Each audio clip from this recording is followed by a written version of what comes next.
bienvenue sur Canusip TV. Nous commencerons ce journal avec un constat, celui de la montée de l'insécurité au Maroc. Nous essayerons de comprendre les causes de ce phénomène. Un mois après sa mise en marche, le tramway, qu'est-ce que cela a changé dans la vie des taximens? Qu'en est-il de l'impact direct et indirect sur leurs activités? Nous irons ensuite au cirque El Florileggio pour vous présenter celui qui le porte à bout de bras et qui perpétue la tradition du cirque italien, le dompteur Tony Steve. Direction Mohamed, au sud du Maroc, pour nous intéresser au festival Taragals qui connaît de plus en plus d'engouement et qui permet de découvrir la culture subsaharienne. Nous terminerons ensuite notre journal avec un tour dans les galeries d'art marocaines et leur expansion sans cesse croissante. 500 000 faits de délinquance dans le pays pour l'année 2011, soit 15 crimes pour 1000 habitants, sans les chiffres du ministère de l'Intérieur. L'insécurité au Maroc est grandissante et se constate surtout dans les grandes villes. Vol à l'arraché, vol à l'arme blanche, agression physique ou morale, les constats de violence ne cessent d'augmenter et de donner bien du fil de retard aux autorités publiques. Reportage d'Emir Rachel Gaillet, Myriam Sissé et Olivier Kpakou. Les grandes villes marocaines tendent à ressembler aux grandes métropoles internationales. En matière d'insécurité, il ne se passe pas une journée sans que la rue ne fasse écho d'une agression à l'arme blanche. Avec plus de 50 000 agressions par année, Casablanca et Rabat arrivent en tête des agglomérations les plus touchées. À l'écoute de certains témoignages exprimés, il semblerait que la violence soit montée d'un cran ces dernières années. Moi, je me suis fait agresser au Maroc ici plusieurs fois. Il m'a arraché la chaîne, je ne me suis même pas rendu compte. Je me suis fait agresser l'année dernière. Les jeunes sont venus, ils sont sortis des couteaux. Ils nous ont demandé si on avait de l'argent. Ils ont craché sur nous et ils sont partis. Depuis plusieurs mois, des équipes sillonnent les rues des villes et multiplient les arrestations. Néanmoins, la sécurité persiste, au point où les citoyens s'inquiètent et déplorent l'inefficacité de la police. Il n'y a pas beaucoup d'agents. En fait, il y a beaucoup de crimes la nuit. C'est une insécurité qui est quand même placée à haut niveau au Maroc, surtout dans le Casablanca. C'est une insécurité où il y a beaucoup de sortes d'agressions, beaucoup de menaces. Pour répondre aux attentes légitimes des citoyens, une réflexion serait arrivée à maturation. Elle se traduit par le retour des forces auxiliaires, connues pour leur intervention musclée à l'aide de matraques.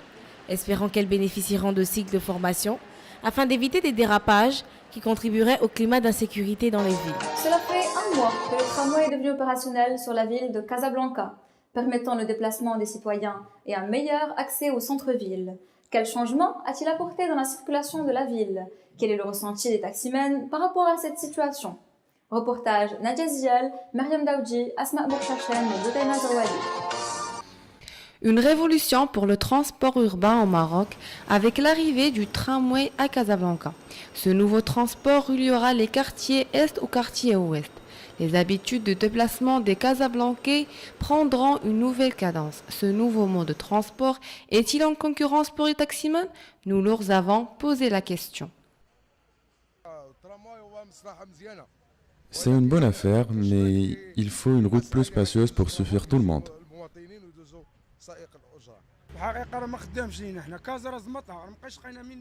Cela ne nous convient pas, on ne trouve plus par où passer. Casablanca n'a pas besoin du tramway.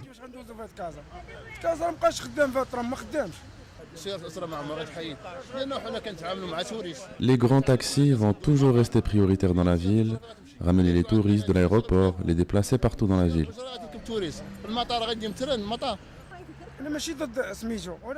Les taxis peuvent se déplacer plus facilement et rapidement vu qu'ils ont d'autres circuits par où passer.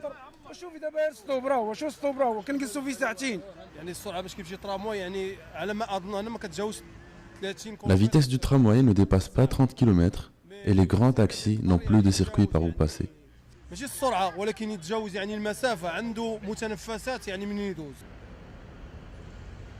On retient que l'arrivée du nouveau réseau de transport de l'agglomération qui tend à pallier au manque de transport en permettant une fluidité routière urbaine reste pour les taximens sujet à débat.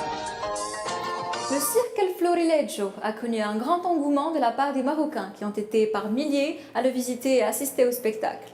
Il a apporté joie, découverte, dépaysement et magie à la ville de Casablanca. Voici un portrait détaillé du fils du fondateur du cirque qui perpétue la tradition de la passion depuis déjà 5 générations. Reportage Lila Naji, Fatima Zahra Moussadda, Yassine Idrissi et Hamza Choufal. Créée en 1872, El Florileggio est le fruit de toute une dynastie de saltimbanques amoureux de la commedia dell'arte, une véritable féerie baroque marquée au coin de la nostalgie. Il joue sur l'imaginaire des vieux cirques d'autrefois et tout ce que cet univers véhicule de rêves et de poésie. Steve Tony, dompteur de lions et propriétaire du cirque, est le fils qui perpétue la tradition depuis 5 générations. Très perfectionniste, chez lui, le cirque est une affaire de famille où le moindre petit détail est vérifié. Moi, je suis la 5e génération qui fait ce métier en Italie. On est la plus ancienne famille italienne qui fait le cirque moderne.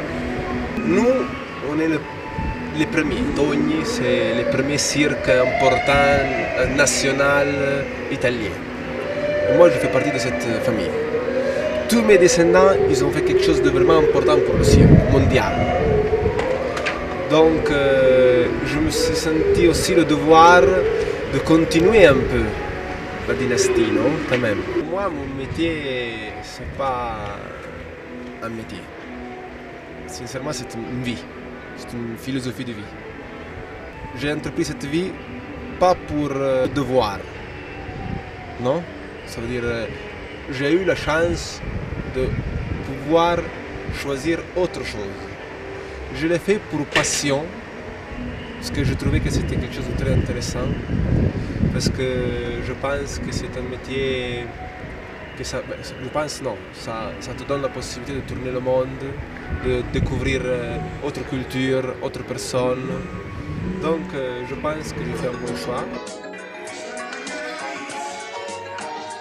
À Mohamed, le festival Taragalt bat son plein et l'édition de cette année a été dédiée à la femme du désert, avec la participation de nombreux artistes comme la chanteuse qui en était la marraine. Nos équipes étaient sur les lieux. Reportage de Midi Kamal, Hamoudi Flaswara et Malika Jabri.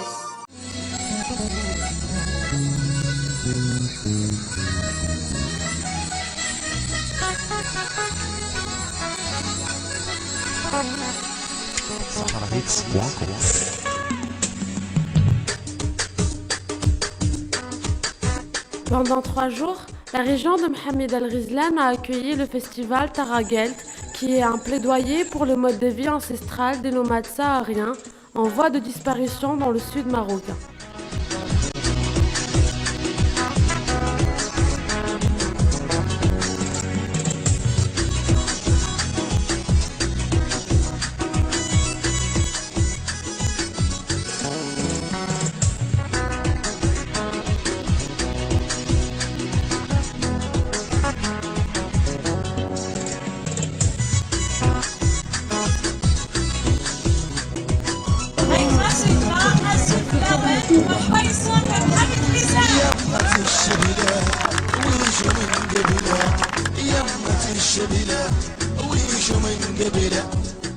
Cette 4e édition, parrainée par la chanteuse marocaine de renommée internationale, a eu pour thème la femme du désert, au travers de ses traditions, sa vie quotidienne, ses chants et sa musique. Ce festival, dont le succès est grandissant, devient un point culturel culminant à Mohamed El Ghizlan, au port du Sahara.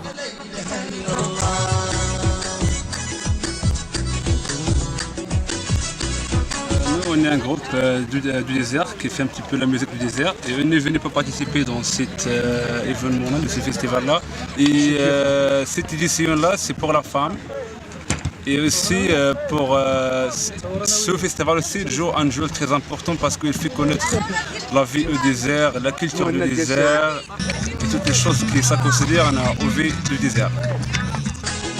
Plus de 3000 personnes ont assisté au festival et s'est terminé le samedi soir après 15 concerts offerts au public, ce qui a été un véritable challenge technique.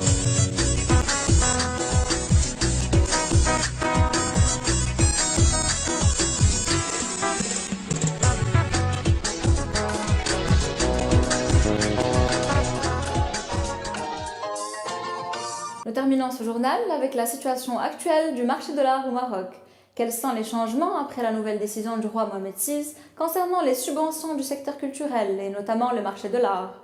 Reportage Fatima Zahra Moussada, Hassan Khaswani, Sofia Benis et Yassine Idrissi. La scène artistique au Maroc a été mise en relief grâce à des journées d'études ayant pour but de promouvoir l'image de l'art au Maroc. Malgré la limite des moyens financiers dont dispose le ministère de la Culture, des artistes et des galeristes se battent pour organiser ce marché en profonde mutation. Cette progression est également due aux efforts du directeur de galerie qui suivent les jeunes artistes, les défendent et les soulagent de toute contrainte matérielle. C'est un métier qui consiste à accompagner les artistes dans la promotion de leur travail et de leurs œuvres, essentiellement maintenir une conversation avec les artistes pour comprendre ce qu'ils cherchent à dire. C'est un petit peu un travail de traducteur. Les artistes, surtout quand ils sont contemporains, ce sont des artistes qui ont des messages souvent qui sont cachés dans leurs œuvres. On a essayé de créer un mouvement générationnel, c'est-à-dire que le leitmotiv un petit peu de cet espace, c'est une nouvelle génération d'artistes pour une nouvelle génération de collectionneurs. Le Maroc a toujours produit des artistes depuis les années 50. Le marché de l'art au Maroc, un secteur très complexe où l'on doit toujours se remettre à des experts pour en faire l'analyse.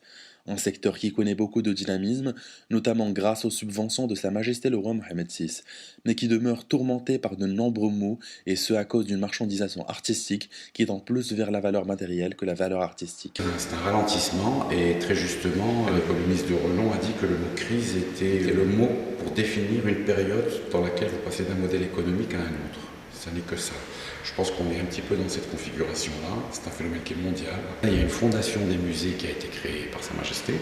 Et c'est une initiative qui donne un nouveau souffle encore au marché, parce que le musée est une composante fondamentale du marché. Le ministère de la Culture a annoncé que sur le plan juridique, le département de la Culture soumettra un projet de loi pour le soutien de l'art en général et l'art plastique en particulier. Le secteur de l'art au Maroc jouit alors d'un bon futur, surtout après la vente de la toile de Saad Ben Cheffaj à Christie's à Paris au prix de 50 000 €. C'est la fin de ce journal. Merci pour votre attention et restez branchés sur Comme Sud TV.